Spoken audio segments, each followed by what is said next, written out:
All right, here we go again. Now we're going to get into chapter 2 of the textbook. This is called risk communication. It's a pretty long chapter, so we're going to break it into two presentations. Number one is Facebook doesn't like real long presentations, videos. So this is, like I said, it's a long one. It's a lot of good stuff in here. And so hang on and let's get going. Uncertainty and risk. Organizations face many challenges and concerns during the course of operating their businesses. Of those elements, one stands above all others. Depending upon its severity, it can debilitate an organization or cause decision makers to change course in their pursuit of set objectives. That element is uncertainty, the unknown unknowns.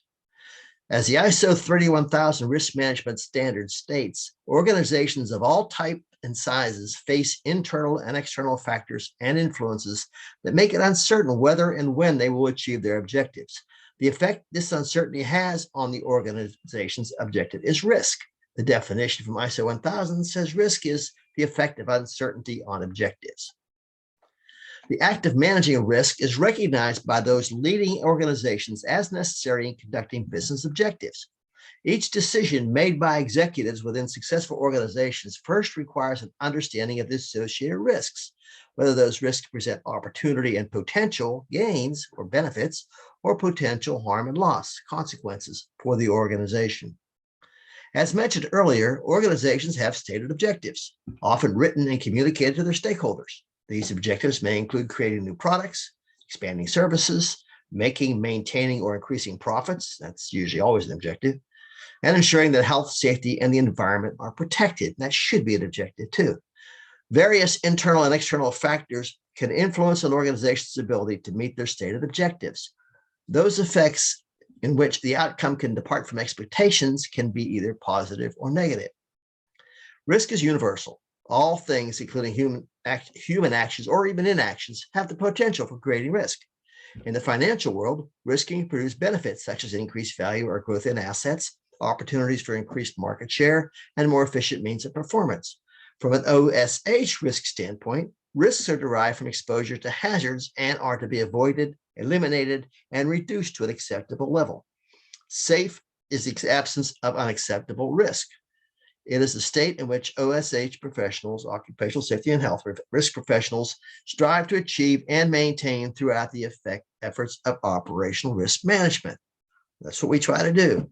We try to eliminate all potential, all risks, which eliminate all accidents.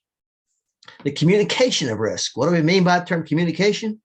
Providing information verbally or in writing, such as email or letter. Well, you guys know me what a letter. That's something you write on and send to somebody. I can email, but I actually print it and mail it to them. Is often thought to be communicating.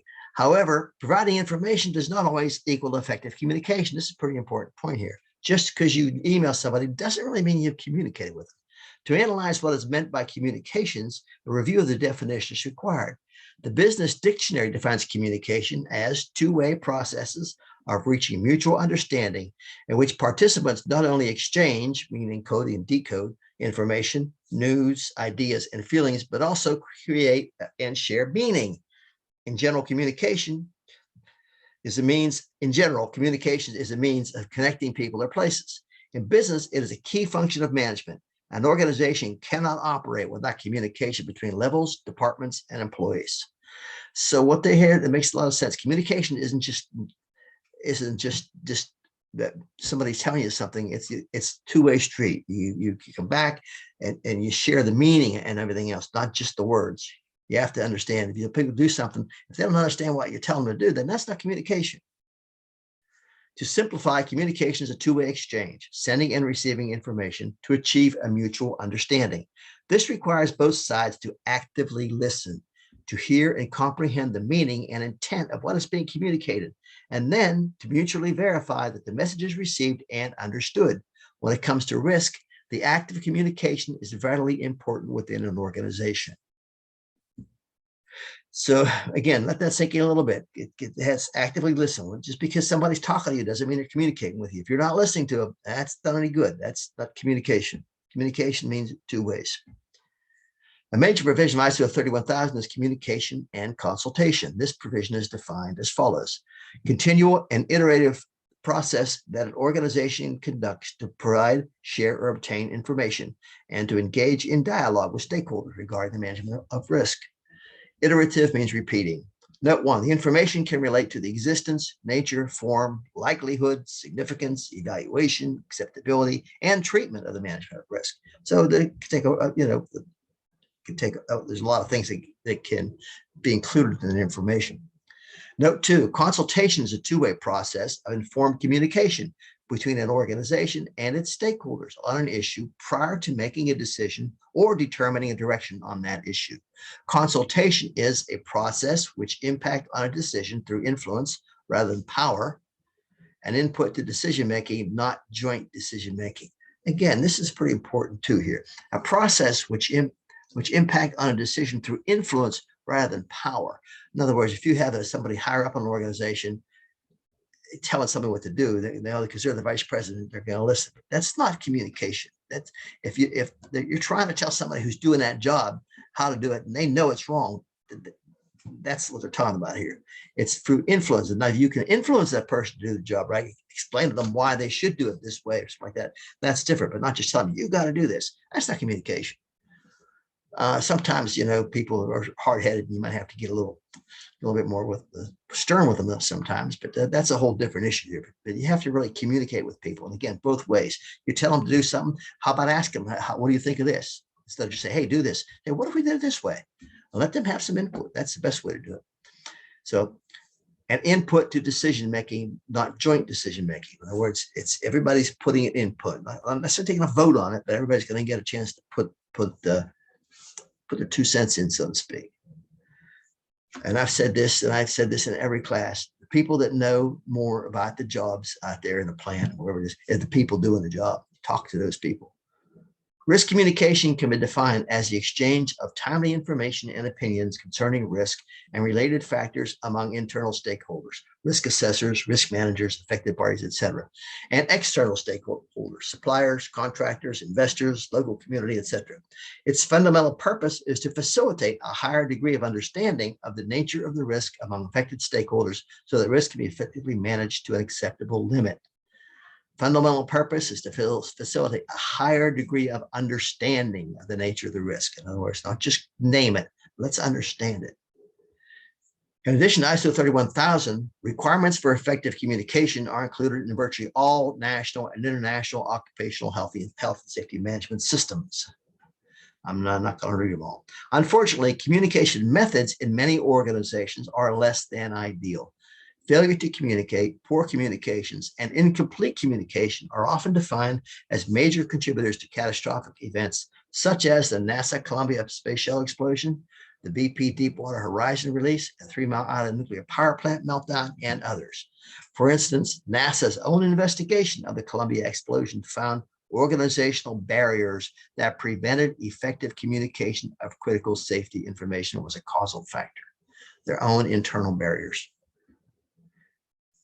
The overall goal of risk communication is to ensure that internal and external stakeholders have and maintain an understanding of the risk and its management.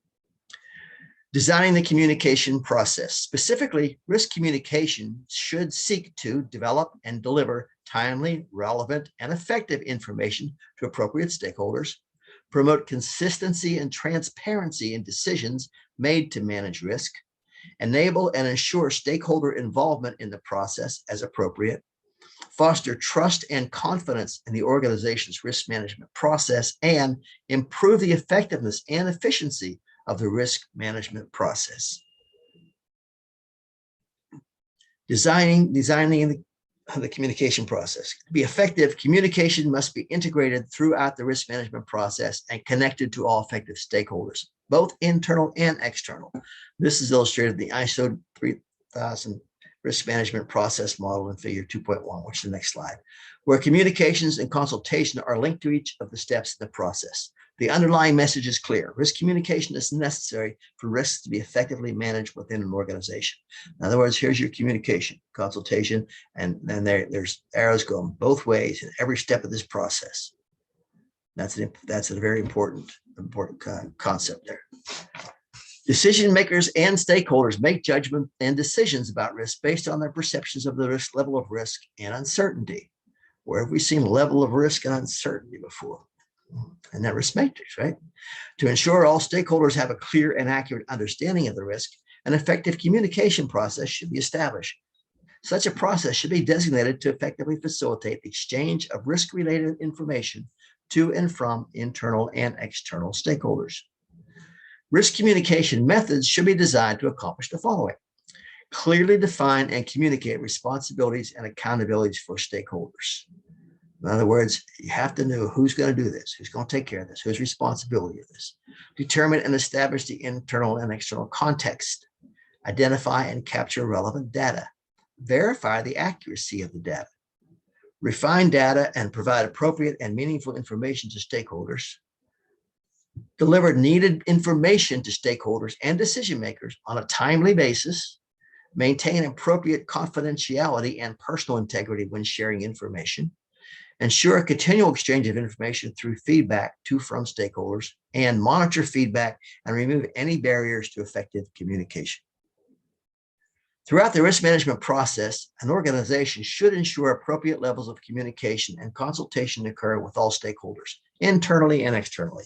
Stakeholders require a level of understanding regarding the nature of the risk and their reasons behind certain risk management decisions.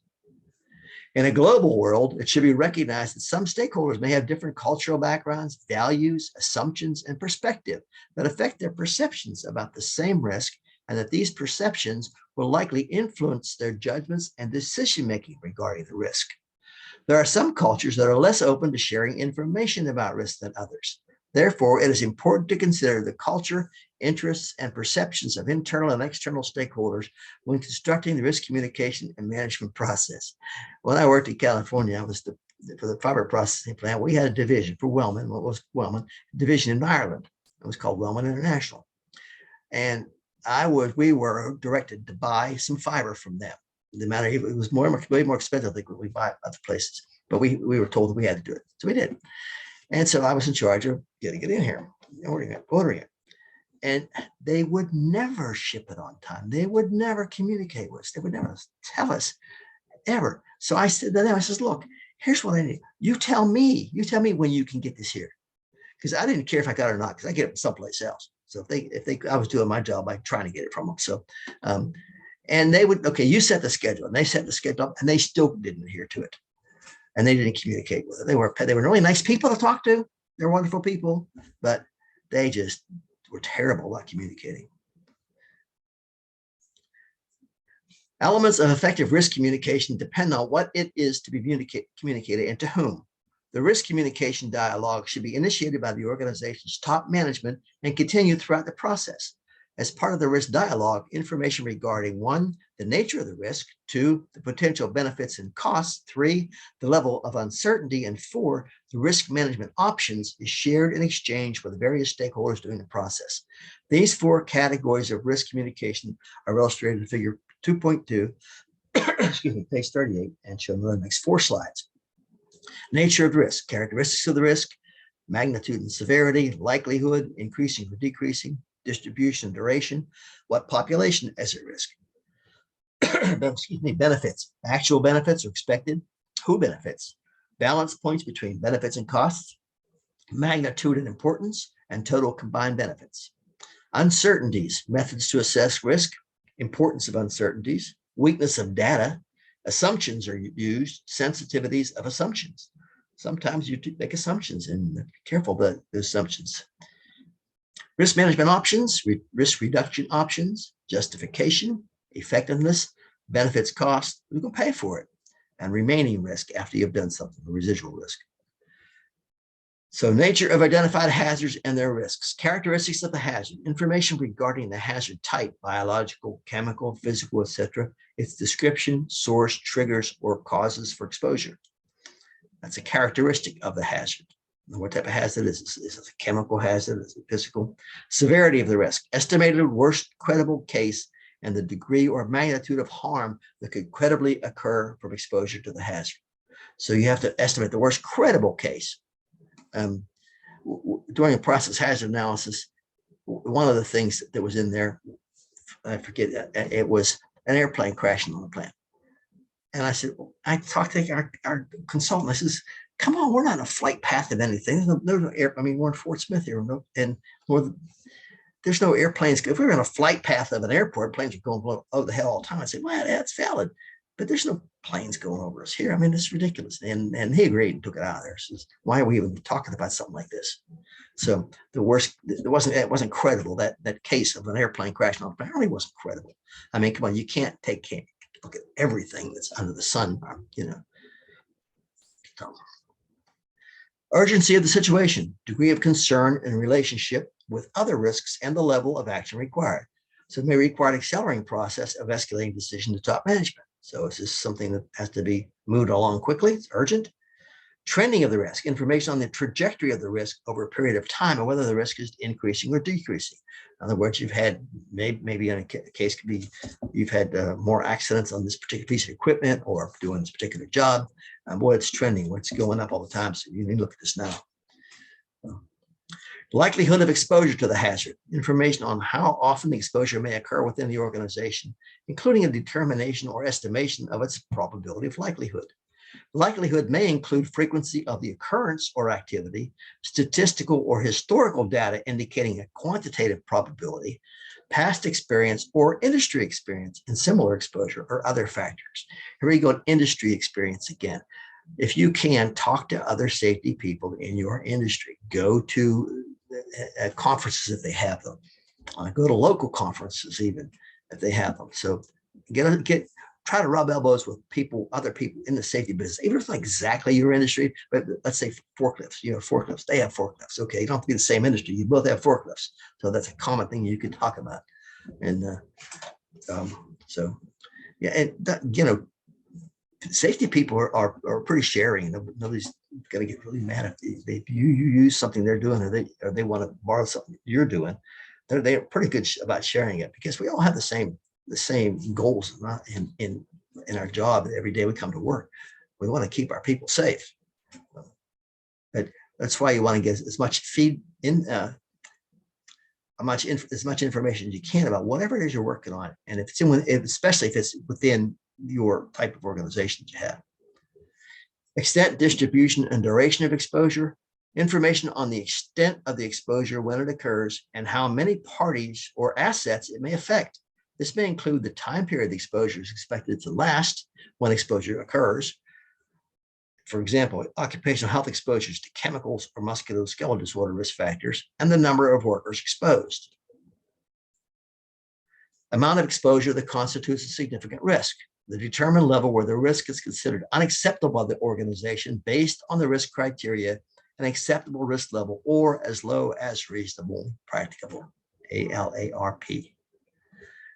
Nature and size of the population at risk, information on the internal and external stakeholders that are potentially exposed to the risk, and a determination of the risk levels to each. Who is at the greatest risk, information on those parties at greatest risk to the potential exposure, including a quantitative, semi-quantitative, or qualitative estimation of the risk level. For instance, ammonia release, the external people, if there's businesses near, or homes nearby, that's a thing you have to take into consideration. So if you're out in the boonies and there's nothing around, you can blow it away for miles. That's a different issue. Risk assessment and uncertainties, methods used to assess the risk, information on the risk assessment process used, including establishment of context, development of risk assessors or teams, and techniques used for risk assessment, hazard identification, risk analysis, and evaluation tools. Importance of each of the uncertainties. The degree of importance to the organization should be determined and communicated to stakeholders in order to prioritize resources and manage uncertainties. Weaknesses or inaccuracies of available data. Any weaknesses in the data used to assess risk should be acknowledged by decision makers and shared as appropriate with affected stakeholders. Informing those responsible for managing risks there are potential uncertainties in the data allows for a more cautious approach. Assumption on which estimates are based. Assumptions made and the reason for those assumptions should be communicated as appropriate to affected stakeholders. As the risk management process unfolds, these assumptions may change. New or better data should be communicated to stakeholders as it becomes available. Sensitivity of the estimates to changes in assumptions. Information on assumptions with a sensitivity to change should be communicated. Effective changes in the estimates on risk management decisions. When changes in the estimates are planned to occur, communication of the anticipated effects of those changes should be provided to affected stakeholders. Risk management options, risk management and treatment options, a review of available options for treatment and management of risks should be provided to decision makers and affected stakeholders. Selected actions to treat or reduce risk. Prior to implementation, the selected risk reduction controls or actions and their reasons for selection should be properly communicated to affected stakeholders. Justification for choosing a specific risk management option, in addition to the reason for selection, some degree of justification for the reasoning, including financial and non-financial benefits, costs, or other supporting data, should be made available. Effectiveness of a specific option. As part of the justification, an estimate of the selected control's effectiveness based on experience, industry practices, historical data, or other supporting data should be made and communicated. For instance, if you were deciding whether it was an engineering control or an administrative control to solve to deal with this hazard, well, if it's the estimate of a guard's effectiveness is going to be pretty high, or the estimate of maybe the training effectiveness, not quite so much. Benefits of a specific option. For each selected risk management option, a description of the specific anticipated benefits, including those that are financial and those that are non-financial, for instance, reputational, ethical, humanitarian, legal, cultural, etc., and an estimate of the amount or degree of each benefit expected. Cost of managing the risk and who pays for it. Information regarding the party or department that will be funding the measure, as well as the initial and any ongoing costs of implementing and maintaining the selected control option, should be determined and communicated to stakeholders and decision makers. Risks that remain after implementation, residual risk. As part of the risk assessment process, an estimation of the residual risk after the selected option is put into place should be determined and communicated. What they're saying is in here, you have a risk, you decide to do something about it, you follow the hierarchy of controls, and you do that, and then you look at it. Now you've done that, and now you want to do the thought process again. Now say, with this control already done, now what is the risk? And you go through the risk matrix and you go through the hierarchy controls. Well, you've done the hierarchy control, right? You go through the risk matrix again. There's now your likelihood, instead of being higher, has come down, right? The severity maybe has come down, either one of them or both. So that's just your residual risk. You're still going to have some risk. So actual or expected benefits associated with treating the risk. Following implementation of the selected option, the recognized and anticipated benefits from the implementation should be communicated with affected stakeholders. Who benefits and in what ways? Any benefits derived by those who are directly or indirectly affected, such as the organization or community, should be determined and communicated to further justify such implementation. Balance point between benefits and costs. Tools such as benefit cost analysis and return on investment can be used to quantify the benefits and overall cost so that decision makers can evaluate justification and further actions. Magnitude and importance of the benefits. Information on the various benefits derived from the selected option and the level of impact each benefit creates should be provided to stakeholders and decision makers.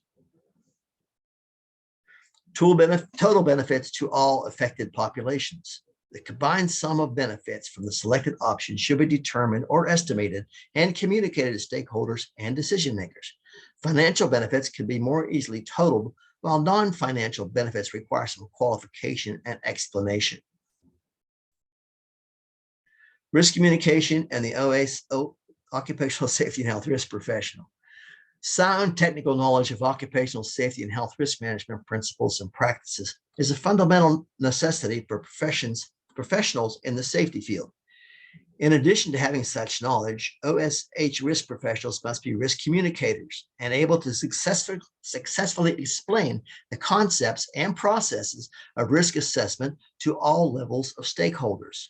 OSH risk professionals often excel at citing technical information, standards, or regulatory references and providing in-depth explanations of safety and health practices. However, the challenge most occupational safety and health risk professionals have is being able to effectively communicate such technical and often complicated information to non-technical stakeholders, be it top management or frontline workers, so that stakeholders have the necessary level of understanding. And I think it's mentioned somewhere else in here too. It's called safety speak. You got to be able to put this in language that's not so technical. Doesn't mean you can't quote OSHA by all means. The risk communication in the OSH risk professional, again, being an effective risk communicator requires occupational safety and health risk professionals to develop a certain degree of skill in translating safety speak. I knew it was in there somewhere. Into language that is more familiar to the targeted audience. Concise and to-the-point information designed to provide the selected stakeholders with the information that is most important to them in terms they understand and without lengthy background or technical references key. In other words, the risk communication may be an executive summary or a 5-minute elevator speech for the C-suite, a department briefing for the director and managers, and a toolbox talk to frontline workers. One of my favorites is, well, that I used all the time, was when say, okay, what's our guarding procedure here or policy in this company? It's pretty simple. It was within 7 feet of the floor or work surface, and that's right out of OSHA. And that's all over OSHA, and you all know that, sure. If it's within 7 feet of the floor or work surface, you can touch it, and it can hurt you. It should be guarded. Pretty simple. Not to quote standards or anything. And you know what? I spread that throughout the company, and it never got challenged at all. Everybody agreed. That's a good idea. Several best practices occupational safety and health risk professionals use to be more effective in communicating risk include active listening to understand the meaning and intent of the message. We talked about that very early on here. Active listening. When somebody's talking at you, don't be looking at the other way or or look at your phone or anything like that. Know your audience to better formulate the message so that it is understood by those receiving the message.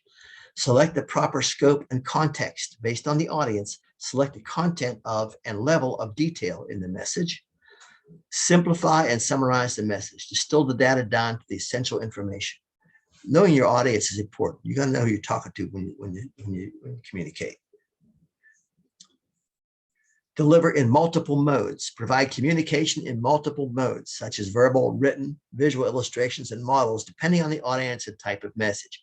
Where'd you hear that? You heard that from me early on in this thing. That's why I'm doing this. So you can see it, you can hear it, you can read it. All right. And that's what you need to do to understand something. You have to have more than one of your senses involved in it. No. Repeat and reinforce. Messages that contain significant or complex information may require repetition or reinforcement to ensure comprehension, and engage in dialogue. Communication is a two-way street and should encourage interaction and dialogue. OSHA risk professionals have a role as a change agent. That's OSH, Occupational Safety and Health Risk Professionals, have a role as a change agent and advisor to management regarding the management and communication of operational risk.